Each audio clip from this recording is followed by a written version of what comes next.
صاحب الزمان یا صاحب الزمان. اعوذ باللہ من الشیطان الرجیم. بسم اللہ الرحمن الرحیم. الحمد للہ رب العالمین والصلاة والسلام علی محمد وآلہ الطیبین الطاہرین. محترم ناظرین گرامی، آج ہماری گفتگو کا موضوع امام زمانہ علیہ السلام کے حوالے سے انحرافات کی بحث کے اندر آج ہم بیان کریں گے کہ وہ لوگ جو امام کے ظہور کے لیے وقت معین کرتے ہیں، اپنی طرف سے اعلان کرتے ہیں کہ فلاں دن یا فلاں ٹائم جو ہے وہ امام کا ظہور ہونے والا ہے، ان کے بارے میں ہمارے ائمہ کیا فرماتے ہیں. تو محترم ناظرین، ہمیشہ ہمارے اندر کچھ ایسے لوگ رہے ہیں اور آپ بھی سنتے ہوں گے کہ فلاں شخص نے یہ کہا ہے یا فلاں عالم نے یہ کہا ہے یا فلاں کسی ہستی نے یہ کہا ہے کہ امام کا ظہور جو ہے اسی سال، اس مہینے یا فلاں دن جو ہے وہ ہونے والا ہے. اس قسم کی خبریں جو ہیں وہ گردش کرتی ہیں. بہت سارے لوگ جو ہے وہ امیدوار ہو جاتے ہیں، اور جب کچھ بھی نہیں ہوتا تو پھر لوگوں کی کیا حالت ہوتی ہے، کس طرح کی مایوسی چھا جاتی ہے، اور بہت سارے لوگ تو ہو سکتا ہے دین سے ہی خارج ہو جائیں. تو یہ سازشیں ہوتی ہیں جو ہمارے دشمنان، جو مکتب اہل بیت کے دشمن، جو امام مہدی علیہ السلام کے دشمن، وہ یہ سازشیں کرتے ہیں اور اس قسم کا پروپیگنڈا درست کرتے ہیں تاکہ مومنین کو جو ہے دوسرے لفظوں میں تنگ کیا جائے اور ان کو اپنے ایمان کے اندر سست اور متزلزل کیا جائے. اور یہ کام صرف اس وقت نہیں ہو رہا بلکہ اس سے پہلے والے ادوار میں بھی ہوتا تھا، ائمہ کے زمانے میں بھی ہوتا تھا. اور ائمہ علیہ السلام نے اس حوالے سے واضح طور پر دو ٹوک انداز میں بیان کر دیا کہ امام مہدی علیہ السلام کے ظہور کا جو مسئلہ ہے وہ پروردگار سے خاص ہے. ہم ان کے ظہور کے لیے کوئی وقت معین نہیں کرتے، یہ اللہ تعالیٰ جانتا ہے اور خدا ہی انہیں اپنے مقررہ وقت میں ظاہر کرے گا. اور اگر کوئی شخص جو ہے وہ ہماری طرف اس قسم کی نسبت دے، ہم ائمہ کی طرف بھی نسبت دے، تو وہ جھوٹا ہے، وہ جھوٹا ہے، وہ جھوٹا ہے. میں اس حوالے سے چند روایات آپ کی خدمت میں بیان کرتا ہوں کہ مولا امام صادق علیہ السلام سے ایک راوی نے پوچھا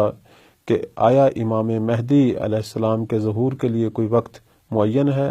کہ لوگ اسے جان لیں؟ فرمایا ایسا ہرگز نہیں ہے. اللہ تعالیٰ نے ان کے لیے وقت معین کیا ہو اور ہمارے شیعہ بھی اسے جان لیں، ایسی بات نہیں ہے، بلکہ یہ مخفی امور میں سے ہے کہ جسے اللہ تعالیٰ نے جو ہے وہ مخفی رکھا ہے. اور پھر معصوم نے فرمایا کہ میں اس امر کے لیے وقت معین نہیں کروں گا، اور نہ وقت معین ہو سکتا ہے. جس نے بھی ہمارے مہدی کے ظہور کے لیے وقت معین کیا، گویا خود کو اللہ تعالیٰ کے علم میں شریک سمجھا اور یہ دعویٰ کیا کہ اللہ کے اسرار سے آگاہ ہے. اور پھر ایک اور مقام پر ایک امام باقر علیہ السلام فرماتے ہیں کہ جب ان سے پوچھا گیا کہ آیا اس امر کے لیے وقت معین ہے، تو آپ نے 3 دفعہ فرمایا کہ جو بھی اس امر کے لیے وقت معین کرے وہ جھوٹا ہے، جو بھی اس امر کے لیے وقت معین کرے وہ جھوٹا ہے. امام نے 3 دفعہ ایسے شخص کو جھوٹا کہا. تو یہ روایات ہمارے لیے واضح کرتی ہیں کہ ایسی تمام باتیں، ایسی تمام خبریں، یہ سب جھوٹی ہیں، اور یہ یا دشمن پھیلا رہے ہیں یا ہم میں سے جاہل اور بے خبر لوگ جو ہیں وہ پھیلا رہے ہیں. اسی حوالے سے جناب ابو بصیر کہتے ہیں کہ میں ایک دفعہ امام صادق علیہ السلام سے امام زمانہ کے بارے میں سوال کیا تو انہوں نے یہ فرمایا کہ جو بھی ان کے ظہور کے لیے وقت معین کریں گے وہ جھوٹ بولتے ہیں. ہم اہل بیت نے اس امر کے لیے وقت معین نہیں کیا، یعنی ہم ان کے ظہور کے لیے وقت معین نہیں کریں گے، ہم ائمہ. اور پھر فرمایا کہ اللہ تعالیٰ نے یہ ارادہ فرمایا ہے کہ جو بھی وقت معین کرے اس کی مخالفت کی جائے اور ظہور کو اس وقت میں قرار نہ دیا جائے. کہ مثلا اگر کوئی شخص ان کے ظہور کے لیے وقت معین کرتا ہے تو یقیناً پھر اس ٹائم جو ہے وہ ظہور نہیں ہوگا. اسی طرح ایک اور روایت میں معصوم فرماتے ہیں کہ جو اس امر کے لیے وقت معین کریں گے جھوٹ بولتے ہیں. ہم نے پہلے بھی کوئی وقت معین نہیں کیا اور آئندہ بھی اس امر کے لیے کوئی وقت معین نہیں کریں گے. یعنی ائمہ سے جب بھی اس موضوع میں سوال ہوا تو ائمہ نے واضح طور پر 2 ٹوک انداز میں فرمایا کہ ہم اہل بیت نے، ہم ائمہ نے اس موضوع میں کوئی وقت معین نہیں کیا، اور جو بھی ہماری طرف نسبت دے یا خود اس وقت کو معین کرنے کی کوشش کرے، چاہے وہ کسی مقام کا ہو، کیا ہی اس کا احترام ہو معاشرے میں، وہ جھوٹا ہے، وہ جھوٹا ہے، وہ جھوٹا ہے.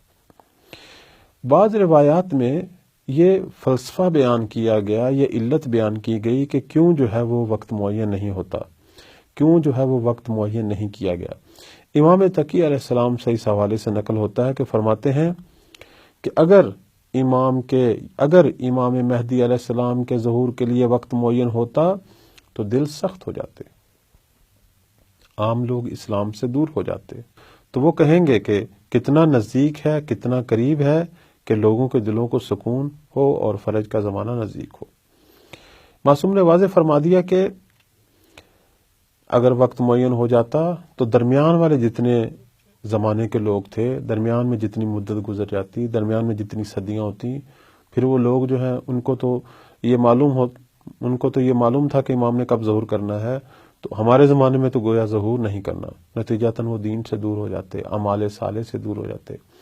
اب چونکہ ہمیں معلوم نہیں ہے کہ امام نے کب ظہور کرنا ہے، تو اس کا یہ فلسفہ یہ ہے کہ ہم اس عنوان سے کہ شاید ہمارے زمانے میں ظہور ہو، ہم نیکیوں کی طرف راغب رہتے ہیں، چونکہ نیکیوں کے امام نے ظہور کرنا ہے، ہم اپنی اصلاح کی کوشش کرتے ہیں، ہم گناہوں سے بچنے کی کوشش کرتے ہیں، ہم اپنے آپ کو امام کا ناصر بنانے کی کوشش کرتے ہیں، ہم تیاری کرنے کی کوشش کرتے ہیں۔ اس کا فائدہ یہ ہے کہ اگر ہمارے زمانے میں ظہور نہ بھی ہو تو حد اقل ہم گمراہ تو نہیں ہوئے، حد اقل ہماری اپنی عاقبت تو اچھی ہو گئی ہے، ہم صالحین میں سے تو ہو گئے ہیں، ہم نیک لوگوں میں سے تو ہو گئے ہیں۔ اور اگر ظہور ہو جائے تو پھر تو اس سے بڑھ کر اور کیا ہو سکتا ہے کہ ہم پہلے سے تیاری کیے ہوئے ہیں اور اس راہ سعادت میں مولا کے ساتھ شریک ہو جائیں گے۔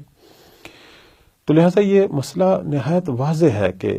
امام کے ظہور کا وقت نہ تو ائمہ نے معین فرمایا اور نہ معین کرنے کی کسی کو اجازت دی ہے، فرمایا یہ اسرار الہی میں سے ہے، یہ ایک مخفی بات ہے، اگر کوئی اسے اپنی طرف سے بیان کرتا ہے تو وہ یقیناً جھوٹا اور کذاب ہے۔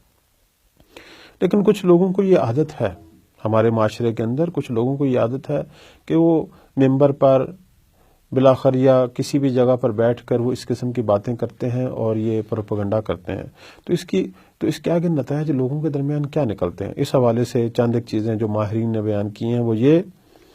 کہتے ہیں کہ جب اس قسم کے جھوٹ کو پھیلایا جائے تو معین وقت پر جب ظہور نہ ہو تو لوگوں کے اندر مایوسی پیدا ہوگی، لوگ نا امید ہو جائیں گے، لوگ اپنے دین سے نا امید ہو جائیں گے، لوگ امام کے ظہور سے نا امید ہو جائیں گے۔ پھر دوسرا مرحلہ کیا ہے؟ ہو سکتا ہے لوگ بدگمان ہو جائیں، لوگ ہو سکتا ہے شک و تردید پیدا کریں، لوگ عقیدہ مہدویت کے اندر وہ یقین کامل جس طرح پہلے رکھتے تھے وہ نہ رکھیں، اور جب ظہور نہ ہو سکتا کچھ لوگ ظہور نہ ہونے کی وجہ سے امام کے حوالے سے بدگمان ہو جائیں، امام کے بارے میں وہ سوچیں کہ گویا یہ جو ہو رہا ہے ہمارے ساتھ، امام گویا راضی ہیں ہمارے ساتھ ایسے ہی ظلم ہو، ہم ایسے ہی پریشان رہیں۔ ہو سکتا ہے کہ جب ظہور نہ ہو دلوں کے اندر شکاوت پیدا ہو، دلوں کے اندر سختی پیدا ہو، دل جو ہے وہ دین سے دور ہونے کی وجہ سے اور نظریات رکھنے کی وجہ سے، ایمان کے سست ہونے کی وجہ سے، گناہوں میں پڑنے کی وجہ سے ممکن ہے سخت ہو جائیں۔ اور جو کمزور عقیدے کے لوگ ہیں جب اس قسم کی باتیں ہوتی ہیں اور اپنے مقام پر پھر وہ کام نہیں ہوتا تو وہ دین سے ہی دور ہو جاتے ہیں، وہ ہو سکتا ہے کسی اور مکتب، کسی اور دین، کسی اور شریعت کی طرف چلا جائے، وہ سمجھے کہ شاید میرا مذہب ہی جھوٹا ہے، چونکہ اس کے اندر جو پشین گوئی ہوئی تھی اس کے مطابق عمل نہیں ہوا۔ تو اس کا رائے حل کیا ہے؟ روایات کے اندر ہم جو دیکھ رہے ہیں ائمہ معصومین علیہ السلام نے اس کا رائے حل سب سے پہلے جو بیان کیا وہ یہ کہ اگر کوئی شخص اس قسم کی خبر دیتا ہے، اس قسم کا دعویٰ کرتا ہے، اس قسم کی بات معاشرے میں پھیلاتا ہے، اسے فوراً جھٹلایا جائے، اس کی تکذیب کی جائے، اور اس تکذیب کرنے میں پھر کسی کو نہ دیکھا جائے، کسی کی پرواہ نہیں کی جائے۔ تو معصومین نے اس قسم کے پروپیگنڈے کے حوالے سے ہمارا پہلا وظیفہ جو بیان کیا ہے وہ یہ کہ ایسے شخص کو جھٹلایا جائے، اسے کذاب کہا جائے، اس کی تکذیب کی جائے۔ اس حوالے سے مولا امام صادق علیہ السلام نے محمد ابن مسلم سے کہا کہ اے محمد، جو بھی ہماری طرف سے تمہیں خبر دے کہ ہم نے ظہور کے لیے کوئی وقت معین کیا ہے تو بغیر کسی ڈر کے اسے جھٹلاؤ، کیونکہ ہم نے کسی کے لیے حتیٰ کہ خواص کے لیے بھی مولا کے وقت کی تعیین نہیں کی، مہدی کے وقت کی تعیین نہیں کی۔ تو امام نے جو سب سے پہلا ہمارا وظیفہ بیان کیا وہ یہ کہ ایسے لوگوں کو جھٹلائیں، اور ان کو جھٹلانے میں کوئی خوف نہ رکھو، کوئی ڈر نہ رکھو۔ تو روایات کے اندر یہ جو لفظ آیا ہے بغیر کسی ڈر کے، تو اس سے یہ بات سامنے آتی ہے کہ انسان کسی کی شخصیت سے متاثر نہ ہو کہ یہ بہت بڑی شخصیت ہے جس نے یہ کہا ہے، نہیں، وہاں جھٹلائیں، چونکہ وہاں امر معصوم ہے، فرمان مولا ہے کہ ایسے شخص کو جھٹلائیں، چاہے وہ معاشرے میں کتنے ہی بڑی بزرگ ہستی ہو، اس کا کتنا ہی بڑا مقام ہو، لوگ کتنا ہی اس کی طرف توجہ کرتے ہیں، اگر اس سے یہ غفلت ہوتی ہے، چاہے وہ عمدن کر رہا ہے، چاہے وہ غفلت کی بنا پر کر رہا ہے، اگر وہ بھی ایسا دعویٰ کرے کہ ہاں فلاں ٹائم امام مہدی ظہور کرنے والے ہیں، یا میں نے فلاں سے سنا ہے امام مہدی فلاں دن فلاں تاریخ کو ظہور کرنے والے ہیں، ایسے شخص کو جھٹلائیں، چونکہ یہ جھٹلانا ہمارا پہلا وظیفہ ہے، جس کے نتیجے میں کمزور دین والے لوگ جو ہیں وہ مایوس نہیں ہوں گے، دین سے نہیں خارج ہوں گے، باقی لوگ جو ہیں وہ بھی متوجہ ہو جائیں گے۔ اور دوسرا جو وظیفہ ہے وہ یہ ہے کہ ظہور کے زمانہ کو تسلیم کے ساتھ نزدیک جاننا، یعنی ہم یہ دیکھیں کہ امام نے بالاخر ظہور کرنا ہے، اور یہ ظہور کسی وقت بھی ہو سکتا ہے۔ معاشرے کے اندر جو کچھ بھی گزر رہا ہے، اس سے یہ سمجھے کہ شاید امام کا ظہور نزدیک ہے، یہ چیز لوگوں کو بیان کریں، لیکن وقت کو معین نہ کریں، دن، روز، شب، مہینہ، سال کو معین نہ کریں، لوگوں کو بتائیں کہ بالاخر امام مہدی علیہ السلام کا ظہور ہوگا، اور یہ ظہور نزدیک ہے،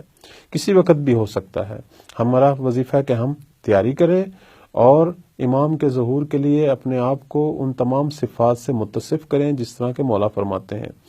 اور اگر کوئی درمیان کے اندر دیر ہو رہی ہے تو اسے صبر و تسلیم کے ساتھ جو ہے حکمت پروردگار سمجھتے ہوئے اس پر صبر کریں، اس کو مصلحت پروردگار جانیں، یا یہ سمجھیں کہ گویا ہم اس انداز سے تو تیار نہیں ہو رہے کہ ظہور نہیں ہو رہا، یعنی ظہور کے نہ ہونے کو اپنی طرف پلٹائیں، نہ کہ امام کی طرف، چونکہ امام کے ظہور کے لیے بنیادی شرط ہے کہ ظہور سے پہلے ایک کافی تعداد میں لوگ تیاری کریں گے، اور امام کے ظہور کے لیے بنیادی طور پر جو صفات ہونی چاہیے وہ ان کے اندر ہوں گی، پھر امام ظہور کریں گے۔ تو پس اگر ظہور نہیں ہو رہا تو اس حد تک لوگ ابھی تیار نہیں ہوئے۔ اس لیے ہم روایت میں دیکھتے ہیں کہ ظہور کے حوالے سے جو لوگ بھی اللہ کی حکمت اور اس کی مسرت کے سامنے تسلیم ہوں گے وہ نجات پائیں گے۔ اور تیسری چیز جو ہے وہ ہمارے علماء کا وظیفہ ہے اور اہل علم و دانش کا وظیفہ ہے کہ لوگوں کے سامنے واضح کریں حقائق، کہ یہ جو ظہور ہونا ہے مولا کا، اس کی کیا شرائط ہیں، اس سے پہلے کیا کام ہوں گے تو وہ ظہور ہوگا، اور وہ علامات ظہور بھی لوگوں کو بیان کریں اور اسباب ظہور بھی لوگوں کو بیان کریں، تاکہ لوگوں کا عقیدہ اس موضوع میں شفاف ہو، کوئی ابہام ہی باقی نہ رہے کہ اس سلسلے میں ایسے لوگ جو منحرف ہیں یا کذاب ہیں وہ لوگوں کو ایمان سے سوء استفادہ کریں، ان کو موقع ہی نہ دیں۔ خود معارف مہدیت کو اچھے انداز سے لوگوں کے درمیان بیان کرنا چاہیے۔ ہم دعا کرتے ہیں کہ اللہ تعالی ہم سب کو ان لوگوں میں سے قرار دے کہ جو اپنے زمانے کے امام کی حقیقی معنوں میں معرفت رکھتے ہیں اور اہل صبر و تسلیم ہیں، اور وہ لوگ ہیں کہ جو تیاری کیے ہوئے ہیں اور مولا کے ظہور کے منتظر ہیں۔ والسلام علیکم ورحمۃ اللہ وبرکاتہ۔